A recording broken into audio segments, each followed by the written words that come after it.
పెట్టుకొని ఇంత ఘన చరిత్ర నీకు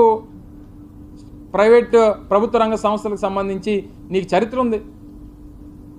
99 నుంచి 2004 మధ్యలో 55 ప్రభుత్వ రంగ సంస్థల్ని ప్రైవేటైజ్ చేసినటువంటి చరిత్ర చంద్రబాబు నాయుడు.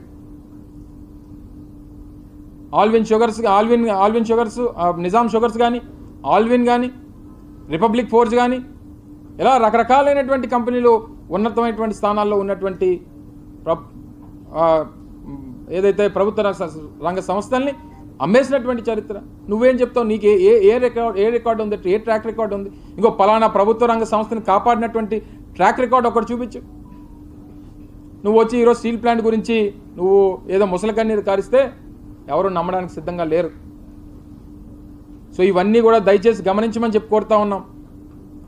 ఇవన్నీ విషయాలన్నింటినీ కూడా ప్రజల్లోకి తీసుకెళ్ళాలి. మీ ద్వారా ప్రజలకు చెప్తాం, 10 సార్లు సమావేశాలు జరిగినప్పుడు చెప్తాం, ప్రతి ఒక్కరికి తెలియజేస్తాం, అక్కడ ఉన్నటువంటి ప్రతి ఒక్కరికి భరోసానిచ్చేటువంటి కార్యక్రమాన్ని చేస్తాం. సో తప్పకుండా రానటువంటి కాలంలో మళ్ళీ తిరిగి వైఎస్ఆర్ కాంగ్రెస్ పార్టీ రాష్ట్రంలో అధికారంలోకి వస్తుంది. దాన్ని ఆపేటువంటి శక్తి ఎవరికి లేదు. ఎంతమంది కలిసి వచ్చినా, ఎన్ని కుతంత్రాలు చేసినా, ఎన్ని దాడులు చేసినా, ఏ రకంగా ఇబ్బందులు పెట్టాలనేటువంటి ప్రయత్నం చేసినా దేనికి వెనకడుగేసేటువంటి ప్రసక్తే వైఎస్ఆర్ కాంగ్రెస్ పార్టీ నాయకత్వానికి లేదు. దయచేసి గమనించి ఇప్పటికన్నా ఈ పనికిమాలినటువంటి చర్యలు మానుకోండి. ప్రజల నుంచి వస్తున్నటువంటి స్పందన చూసి తట్టుకోలేకపోతే ఇంట్లో కూర్చోండి. అంతే తప్ప జగన్మోహన్ రెడ్డి గారి మీద దాడులు చేయాలనేటువంటి ప్రయత్నమో లేకపోతే ఇంకో రకంగా ఇబ్బంది పెట్టాలనేటువంటి ప్రయత్నమో మానుకుంటే మంచిది అనేటువంటి విషయాన్ని కూడా ఈ సందర్భంగా తెలియజేసుకుంటూ మరొకసారి మిమ్మల్ని అందరినీ హృదయపూర్వకంగా నా కుటుంబ సభ్యుల్లా భావించే మిమ్మల్ని అందరినీ, సరే చాలామంది చాలా ఛానల్స్ ఉన్నాయి, చాలామంది పత్రికా మిత్రులు ఉన్నారు, మీడియా సోదరులు ఉన్నారు. కొన్ని ఛానల్స్కి మీ యాజమాన్యాలకు ఉన్నటువంటి ఇంట్రెస్ట్లని మాకు తెలుసు, వారికి ఉన్నటువంటి ఆలోచనలు, వారికి ఉన్నటువంటి పరిస్థితులు తెలుసు, కాదనట్లేదు. కానీ వ్యక్తిగతంగా మీతో ఉన్నటువంటి చనువు, మీతో ఉన్నటువంటి సంబంధంతో రేపు గాజువాక నియోజకవర్గ అభ్యర్థిగా పోటీ చేస్తున్నటువంటి సందర్భంలో మీ అందరి సహకారం ఉండాలని చెప్పి కోరుకుంటూ మరొకసారి ఈ అవకాశం ఇచ్చినటువంటి మీ అందరికీ ధన్యవాదాలు, కృతజ్ఞతలు తెలియజేసుకుంటామని. Thank you. జరిగినటువంటి దాడి తర్వాత ఇవన్నీ జరుగుతున్నాయి. సో దీనికి మేము వారు చేశారనేటువంటిది, చంద్రబాబు నాయుడు చేయించారనేటువంటిది అందరికీ తెలుస్తున్నటువంటి అంశం.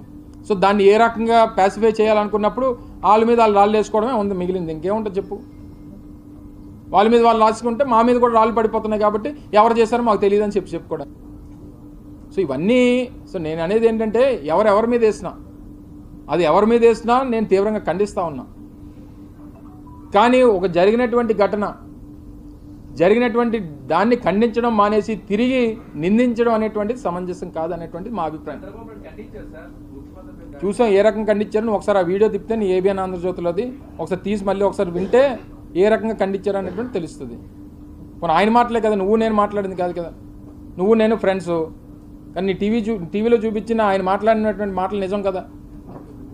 ఆయన మాట్లాడింది ఒకసారి వింటే నువ్వు నేను కలిసి విందాం, నీ టీవీలో పెట్టుకొని చూపించుకో, ఈ కెమెరాలన్నీ పక్కన పెట్టి విందాం. ఆయన ఖండించాడో లేకపోతే జగన్మోహన్ రెడ్డి గారిని నిందించాడో అనేటువంటిది అర్థమవుతుంది. దాని తర్వాత మళ్ళీ మాట్లాడుకుని కావాలంటే పర్సనల్గా ఇంటర్వ్యూ ఇస్తాం.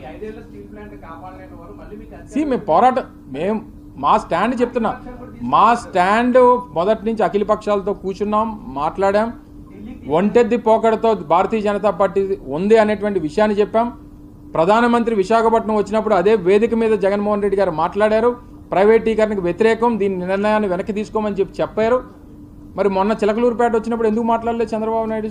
పక్కన మోడీ గారు ఉంటే అంత భయం ఎందుకు? మోడీ గారు అంటే ఎందుకు కనీసం నోరెత్తలేదు చెప్పండి.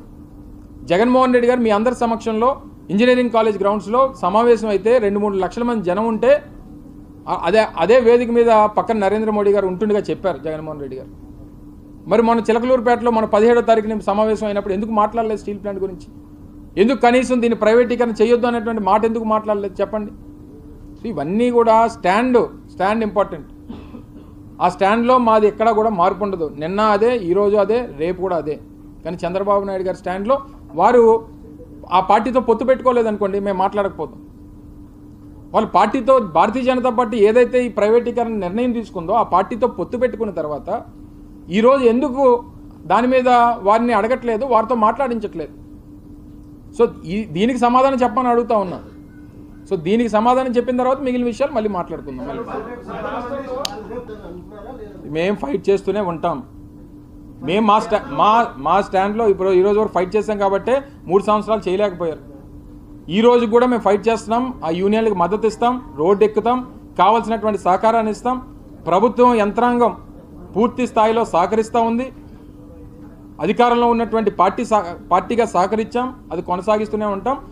35,000 మంది నుంచి 40,000 మంది కార్మికులు, డైరెక్ట్ అండ్ ఇండైరెక్ట్ కార్మికులు ఎవరైతే స్టీల్ ప్లాంట్లో ఉన్నారో వారికి పూర్తి స్థాయి మద్దతు వైఎస్ఆర్ కాంగ్రెస్ పార్టీ నుంచి ఉంటుంది. ఇప్పుడు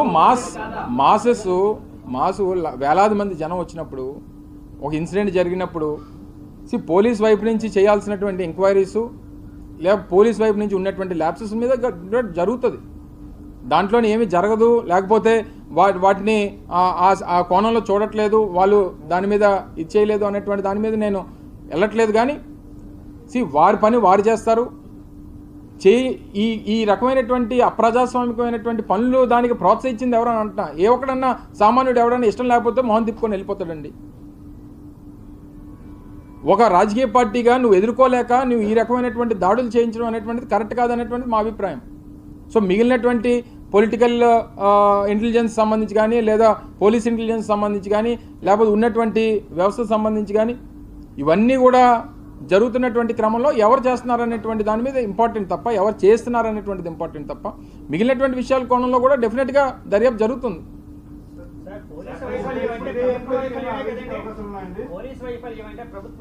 ఇప్పుడు ప్రభుత్వం ఉందా? ఇప్పుడు ఎన్నికలు జరుగుతూ ఉన్నాయి. పోలీస్ అనేటువంటిది వ్యవస్థ. ఏ ప్రభుత్వం వచ్చినా ఎవరున్నా సరే పోలీస్ అనేటువంటిది వ్యవస్థ. వారు ఇండిపెండెంట్గా వ్యవహరిస్తారు. ఇప్పుడు పోలీసు ఉందని చెప్పి మేము చెప్పింది చేస్తారా చెప్పు? ఏమో నీకు తెలియాలి మరి. ఎంక్వైరీ అవుతుంది కదమ్మా, ఎంక్వైరీ జరుగుతుంది.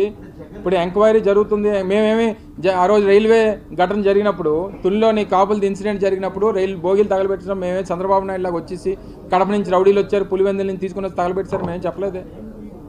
మాకు ఒక అనుమానం ఉంది, మా అనుమానాన్ని వ్యక్తం చేశాం. దర్యాప్తు జరుగుతుంది. దర్యాప్తులో ఏం జరుగుతుందో వచ్చినటువంటి రిజల్ట్ చూసిన తర్వాత మళ్ళీ స్పందిస్తాం. కానీ మాకున్నటువంటి అనుమానం మేము వ్యక్తపరిచాం.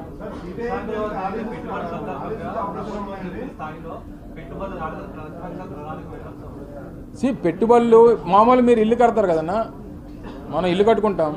ఇల్లు కట్టడానికి కనీసం సంవత్సరం కాలం పడుతుంది.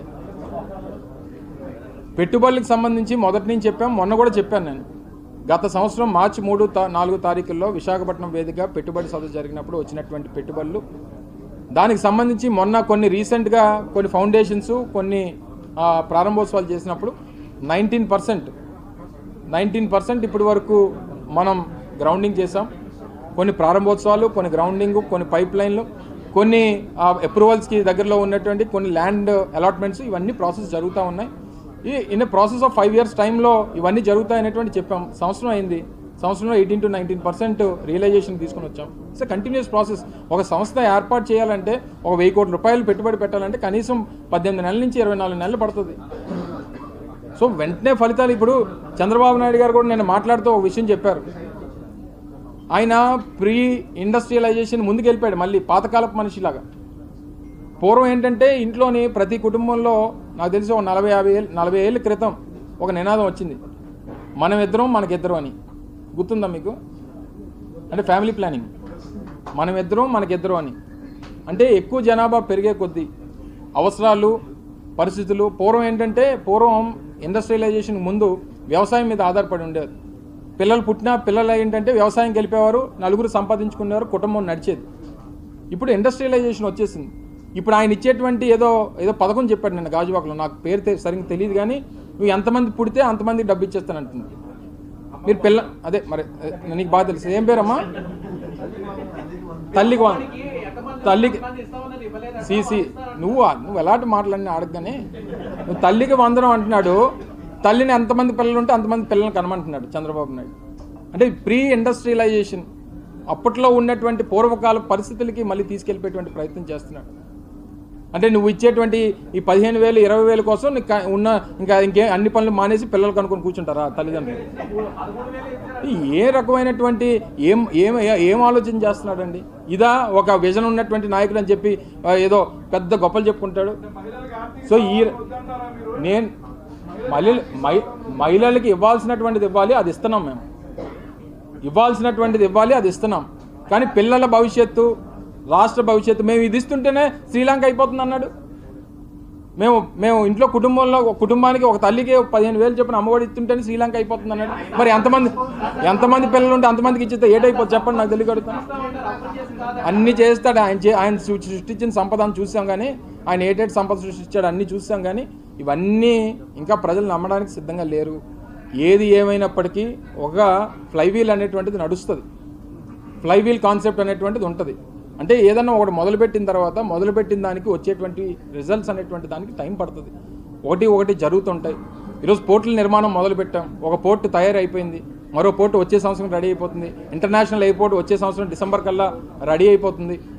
ఫిషింగ్ హార్బర్లు 2-3 ప్రారంభానికి సిద్ధంగా ఉన్నాయి. సో ఇవన్నీ ఓపెన్ అయిపోతే ఆటోమేటిక్గా మీకు ఎంప్లాయ్మెంట్ అనేటువంటిది, మీకు కావాల్సినటువంటి రెవెన్యూ జనరేషన్ ఇవన్నీ జరుగుతాయి. సో ఇవన్నీ మానేసి ఏవో చెప్తాడు మళ్ళీ పథకాలన్నీ. వాళ్ళ దగ్గరికి వెళ్దాం ఒకసారి. పక్కన మీకు ఎవరెవరైతే ఇక్కడ మన పోర్ట్ హాస్పిటల్ దగ్గర ఉన్న వాళ్ళు అందరూ ఉన్నారు కదా, ఇక్కడ కొంతమంది అక్కడ ఆ ఏరియాలో నివసిస్తున్నటువంటి వారు గత సంవత్సరం ఆగస్టు 1వ తారీఖున నాకు తెలిసి ఇదొక 6 నెలలు, ఇదొక 9 నెలలు 10 నెలలు అయ్యింది మొదలుపెట్టి, 9 నెలలు అనుకుంటా. ఈరోజు ఏ స్థాయిలో ఉందో చూడండి. ఇనార్బిట్ మాల్ కన్స్ట్రక్షన్ రెండో స్లాబ్ 3వ స్లాబ్ కంప్లీట్ అయిపోయి రేపు జనవరికి ఆ మాల్ ఓపెనింగ్ చేస్తాం. లూలు అనుకొని గోల్ చేసావు ఏటు లూలులోని. సో ఈ రకంగా ఆకలేసిన వెళ్ళిపోండి అమ్మా. సో మిగిలినటువంటి వారు ఎందుకంటే మళ్ళీ మనకి ఎంత టైం దొరకదు. అందుకని మళ్ళీ నేను గాజువాకి వెళ్ళిపోతే మీ ఫ్రెండ్స్ అందరూ బాధపడుతున్నారు. నేను మధ్యకాలంలో కనబడలేదని. దూరం అవ్వలేదు, మనసులు దగ్గరగా ఉన్నాయి, మనుషులు దూరం అయ్యాయి అంతే. సో నేను కొంత టైం మీతో స్పెండ్ చేద్దామని వచ్చాను. సో మైకిల్తో కొద్దిసేపు, మైకిల్ లేకుండా కొద్దిసేపు మనం మాట్లాడుకుందాం. సో ఏదేమైనప్పటికీ ఏదన్నా రియలైజేషన్ కంటికి కనబడేటువంటిది, మనకు కళ్ళకు కనబడేటువంటి విషయాలు మనకు కనబడుతున్నప్పుడు కూడా మనం మాట్లాడడం లేదు, దానికి వ్యతిరేకంగా మాట్లాడడం అనేటువంటి సమంజసం కాదు. భోగాపురం ఇంటర్నేషనల్ ఎయిర్పోర్ట్ మిమ్మల్ని అందరినీ తీసుకెళ్ళాం కదా, ఆ రన్వే రెడీ అయిపోయింది, టెర్మినల్ బిల్డింగ్ రెడీ అయిపోతుంది, మూలపేట పోర్ట్ కన్స్ట్రక్షన్ అయిపోతుంది, పక్కన ఇనార్బిట్ మాల్ కన్స్ట్రక్షన్ అయిపోతుంది 600 కోట్లు 700 కోట్ల రూపాయలతో. సో ఇవన్నీ నర్సీపట్నంలో మెడికల్ కాలేజ్ అయిపోతుంది, ఉద్దానం కిడ్నీ రీసెర్చ్ సెంటర్ అయిపోయింది, ఆ పక్కన 700 కోట్ల రూపాయలు పెట్టి వాటర్ ప్రాజెక్ట్ అయిపోయింది, పాడేరు, ఇవన్నీ అవుతున్నాయి. అయ్యిందని చెప్తున్నాను నేను. గ్రాఫిక్స్ ఏం చూపించాను? నేనేం చంద్రబాబు నాయుడు గ్రాఫిక్స్ చూపించలేదు కదా. సో ఇవన్నీ